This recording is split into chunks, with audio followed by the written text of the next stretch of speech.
ताहिर राज भसीन। ये एक्टर उन सब एक्टर एक्ट्रेस के कैटेगरी में आते हैं जो अगले कई साल तक बॉलीवुड की शेप चेंज करने में अपना महत्वपूर्ण भूमिका रखने वाले हैं। अगर आप इस एक्टर को नहीं जानते या फिर नहीं पहचानते हैं तो अगले 2-3 साल में आप इनके फैन जरूर बन जाएंगे। मर्दानी जैसे सुपरहिट मूवी में नेगेटिव रोल में एक्टिंग जैसे मूवी में एक्टिंग कर चुके इस एक्टर के लाइफ स्टोरी आज आपके सामने रखेंगे और इस वीडियो को मैंने 6 पार्ट में डिवाइड किया है, तो पूरी कहानी जानने के लिए पूरा देखिए। अगर अच्छा लगे तो लाइक शेयर के साथ साथ ऐसे और भी वीडियो पाने के लिए सब्सक्राइब भी कर दीजिए।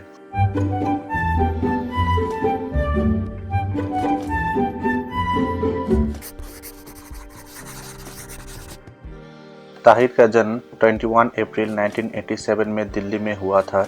इनके पिताजी और दादाजी दोनों ही इंडियन एयरफोर्स फाइटर पायलट थे और इनके 2 भाइयों में से छोटे भाई कैथे पैसिफिक में पायलट है और ताहिर की mother confederation of Indian industry में एडवोकेट थी।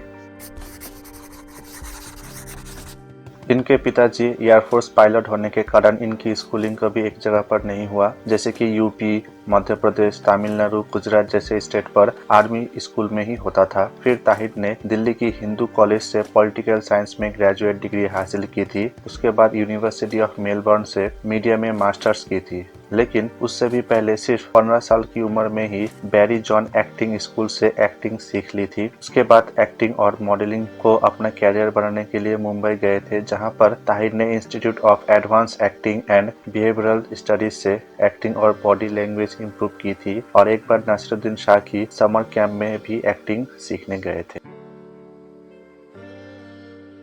स्कूल और कॉलेज के टाइम पर ताहिर हमेशा किसी थिएटर पे पड़े रहते थे, वहाँ एक्टिंग करते थे। मुंबई आने के बाद बहुत सारे कॉमर्शियल्स, शॉर्ट फिल्म्स, बहुत मूवी में कैमियो रोल पे दिखाई देने लगे थे। ऐसे ही एक्टिंग करते करते 2014 में रानी मुखर्जी की मर्दानी मूवी में नेगेटिव रोल में बॉलीवुड में डेब्यू किया था और इस मूवी में ताहिर की एक्टिंग चारों तरफ धूम मचा दिया, क्योंकि इतनी अच्छी फेस लेकर इतना भयानक विलेन बॉलीवुड बहुत दिनों से नहीं देखा था।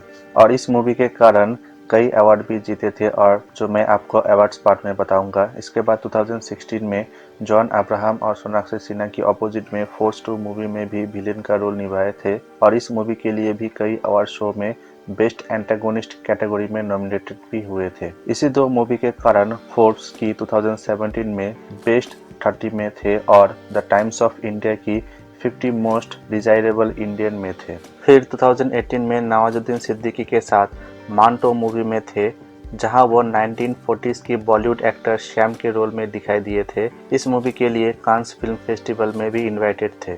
फिर 2019 में सुशांत सिंह राजपूत के साथ सिचोरे मूवी में वो डेरेक डिसूजा कैरेक्टर निभाए थे और ये मूवी ब्लॉकबस्टर गया और ताहिर के साथ सुशांत सिंह राजपूत की केमिस्ट्री सबने बहुत पसंद किया था। ताहिर की नेक्स्ट मूवी है 1983 वर्ल्ड कप विनिंग स्टोरी 83, जहां ताहिर राज सुनील गावस्कर का किरदार निभाया है और इस मूवी के लिए अपनी पार्ट की एक्टिंग कंप्लीट कर दी है और कोविड-19 के कारण ये मूवी डिले कर दिया गया है और लूप लपेटा और तापसी पन्नू के अपोजिट में रन लोला लर्न में भी एक्टिंग करेंगे।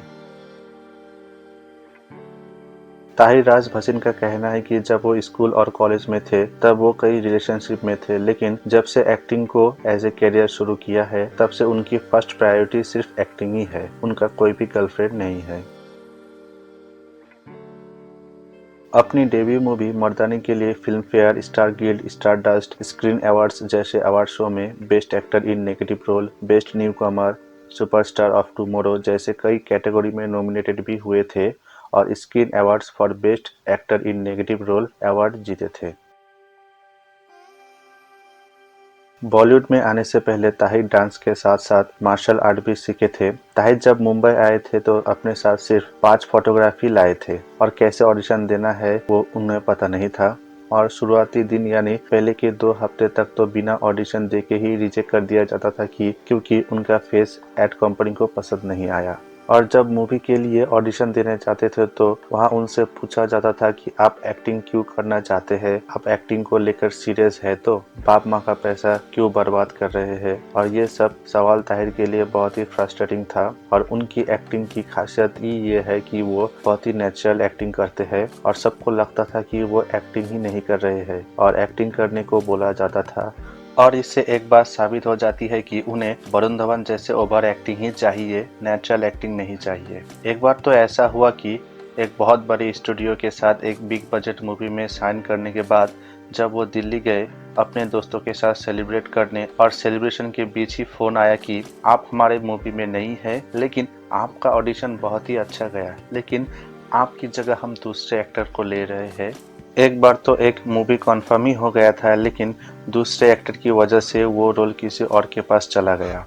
तो ये थी ताहिर राज भासन की पूरी कहानी। और एक आउटसाइडर होने के बाद जिस तरह से ताहिर बॉलीवुड में टिके हैं, वैसे ही रहे तो बॉलीवुड में एक बड़े नाम बन सकते हैं, और हम चाहते भी है कि ये सच हो।